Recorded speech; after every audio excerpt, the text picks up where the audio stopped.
इमरान खान अदालत आॾो सरेंडर करे त संदसि गिरफ़्तारी रोकण जो हुकुम ॾेई छॾींदासीं। इमरान खान पारां मज़ाहमत अजीब आहे, जहिड़ो न थियणु घुर्जे हा।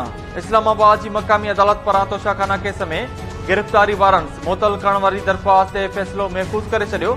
सेशन जज ज़फर इक़बाल रिमार्क्स ॾींदे चयो त इमरान खान अदालत में छो पेश न थी रहियो आहे। इमरान खान जा औरत जज खे धमकाइण वारे केस में गिरफ़्तारी वारंट मुअतल। 20 मार्च ताईं अदालत में पेश थियण जो हुकुम। लाहौर हाई कोर्ट ज़मान पार्क में ऑपरेशन रोकण वारे हुकुम में सुभाणे ताईं वाद कंदे पीटीआई खे आचर ते मीनार पाकिस्तान ते जलसो करण खां रोके छॾियो। जस्टिस तारिक सलीम शेख चयो आहे त मामले जी जांच थियण घुर्जे। ॿिन्ही तरफ़नि खां बदनियती शामिल हुई या न। तव्हांखे ख़बर आहे त सिक्योरिटी बाबति कानून कहिड़ो आहे। वेही मसइला हल कयो। हर मामले जो तरीक़ो हूंदो आहे। पाण खे सिस्टम में आणियो। मौजूदा निज़ाम खे हलण ॾियो। गिरफ़्तारी वारंट ते अमल खां नाहे रोकियो। पीडीएम इलेक्शन खां भॼी रही आहे। इमरान खान जी गिरफ़्तारी पुठियां चूंडुनि खां भॼण वारी साज़िश आहे। पीटीआई अॻुवाण फवाद चौधरी चयो आहे त इस्लामाबाद पुलिस खे हेलीकॉप्टर टैक्सी सम्झी ॾिनो पियो वञे। मामला ख़राब करण नथा चाहियूं। इंतिज़ामिया सां वेहण लाइ तयार आहियूं। नवाज़ शरीफ़ खे फ़रार कराइण में शहबाज शरीफ़ मुलविस आहे।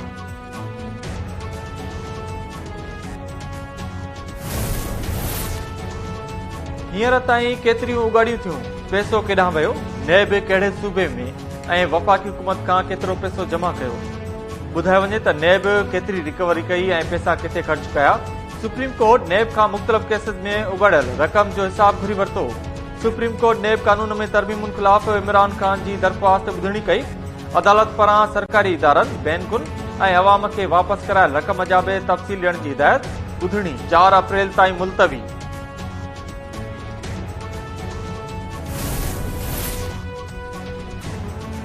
IMF मामूल खां हटी मुआइदे लाइ सख़्त शर्त रखिया आहिनि। स्टाफ लेवल ठाह तइ थींदो त क़ौम खे ॿुधाईंदासीं।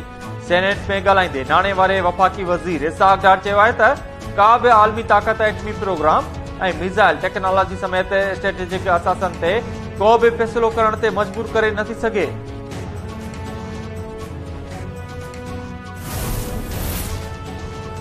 सुप्रीम कोर्ट सदर आरिफ अलवी जी नाअहलीअ लाइ दाख़िल दरख़्वास्त ख़ारिज करे छॾी। दरख़्वास्त गुज़ार ज़हूर मेहदी जी दरख़्वास्त ते जस्टिस इजाज़ुल हसन ते ॿधल बरुकनी बेंच ॿुधणी कई। जस्टिस इजाज़ुल हसन रिमार्क्स ॾींदे चयो त सियासी जमायतूं छा करे रहियूं आहिनि। अव्हांजो केस नाहे। आइन मूजिबि तजवीज़ ऐं ताईद कंदड़ जो पार्लियामेंटेरियंस हुअणु ज़रूरी आहे। अदालत दलील ॿुधण बाद आइन जे आर्टिकल 62(1) तहत सदर आरिफ अलवी जी नाअहली लाइ दाख़िल दरख़्वास्त ख़ारिज करे छॾी।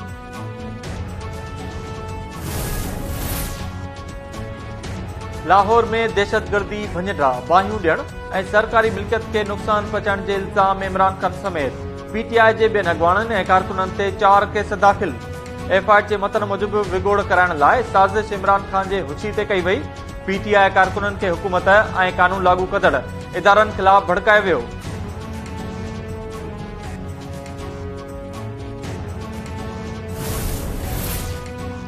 गरीब अवाम खे हिकु ॿियो झटको। बिजली जे फी यूनिट क़ीमत में ₹3.23 ताईं वाद जी मंज़ूरी। नेपरा बिजली जी क़ीमतुनि में वाद बाबति दरख़्वास्त जी ॿुधणी मुकमिल कंदे अवाम ते बिजली किराए छॾी। नेपरा क़ीमतुनि में वाद जो नोटिफिकेशन बाद में जारी कंदी। समूरनि सार्फिन ते भार पवंदो।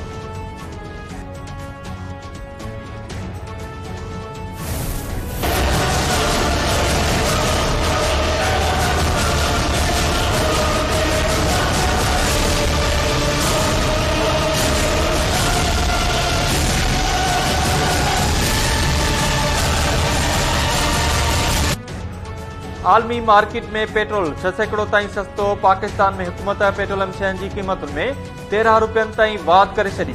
पेट्रोल 5 रुपया फी लीटर महांगो थियण बाद 272 रुपया फी लीटर थी वियो। हाई स्पीड डीज़ल 13 रुपया महांगो थियण बाद 293 रुपया फी लीटर थी वियो। गासलेट 2 रुपया 56 पैसा फी लीटर महांगो 190 रुपया 29 पैसनि जो थी वियो। आलमी मार्केट में तेल 6.5 सैकड़ो ताईं सस्तो थियण बाद $60 फी बैरल थी वियो।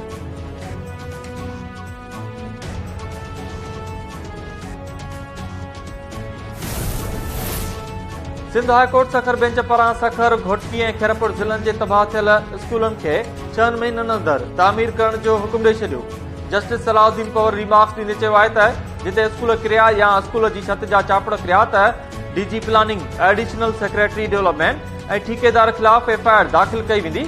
अदालत ॿिए केस में 2008 में टेस्ट पास कंदड़ उस्तादनि जी भर्तियुनि वारो केस लाॻापियल खाते ॾांहुं मोकिले छॾियो।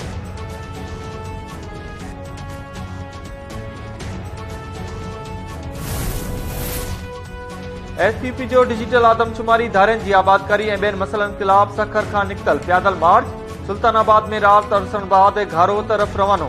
सियासी समाजी कारकुननि पारां मार्च ते गुलनि जी वर्खा कई वई। ज़हन छा चयो आहे त सिंध जी वहदत खे बचाइण लाइ साथ ॾियण ते सिंधवासियुनि जा थोराइता आहिनि।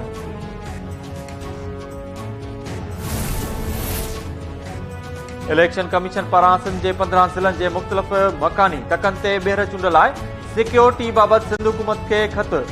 पोलिंग स्टेशन ते फ़ौज ऐं रेंजर्स मुक़ररु करण जी दरख़्वास्त। सिंध जे 15 ज़िलनि जे मुख़्तलिफ़ मकानी टकनि ते ॿीहर चूंड 26 मार्च ते थींदी।